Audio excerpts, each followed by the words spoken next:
Mrs. Jaffee is Daffy, Chapter 7, A New Way to Learn. When I woke up on Wednesday morning, my mom told me to put on my bathing suit. Do I have the day off from school? I asked hopefully. Are we going to the beach? No, my mom said. I got an email from Mrs. Jaffee that said everybody has to wear a bathing suit today. That's weird. As I crossed Walnut Street in front of the school, the first person I bumped into was Andrea. Do you like my new swimsuit, Arlo? She asked me. It has polka dots on it. So does your face, I told her. Andrea was going to say something mean to me, but she didn't get the chance because as we came around the corner to the side entrance of the school, we saw the strangest thing in the history of the world. There was a swimming pool on the playground. Wow, I said, which was Mom upside down. Me and Andrea went running over to the pool. Mrs. Jaffee was standing there in her bathing suit with some kids. Where did you get the swimming pool, Mrs. Jaffee? Andrea asked. From Rent-A-Pool, she said. You can rent anything. Miss Jaffee told us to go to our class. She said she would call us down when it was our turn to use the pool.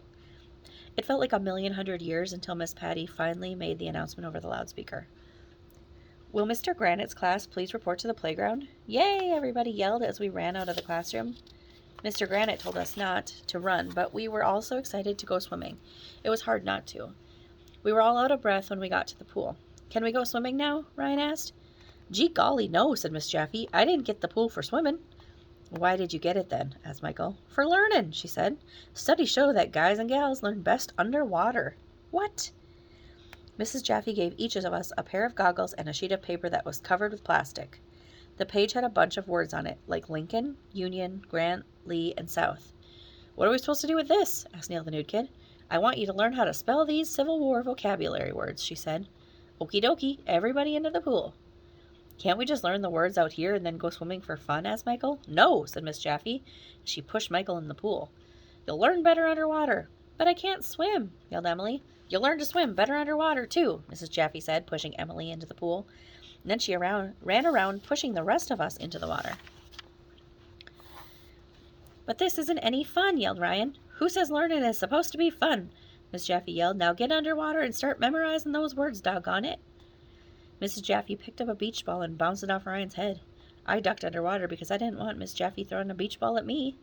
I sat on the bottom of the pool trying to learn the spelling words. When I couldn't hold my breath anymore, I popped up. Everybody was gasping for breath. Emily looked like she was going to die. Okie dokie, Mrs. Jaffee said, jumping into the pool. It's time for a spelling test. You didn't say there would be a test, I complained. I'm saying it now, she said, so get underwater. You're first, AJ. Miss Jaffee picked up a beach ball and threw it at my head. I dived underwater. I opened my eyes, and there was Miss Jaffee staring at me from a few inches away. How do you spell glub? She said. Glub is the universal language for speaking underwater. It was hard to hear underwater. What? I said. Glub do you spell Lincoln? She asked. Lincol, glub, I said. Correct, said Miss Jaffee. And glub do you glub glub? Glub? I asked. I said glub glub glub glub glub. Glub glub glub glub, I guessed. Nope, I'm sorry, Mrs. Jaffee said. The correct glub is glub glub glub glub. That's glub, I said. No, you said glub glub glub glub, said Miss Jaffee. But glub glub glub glub is the same as glub glub glub glub, I asked. No, it's not, she said. You got one of the glubs wrong. By that time I ran out of breath and had to come up for air. That was the worst spelling test in the history of the world.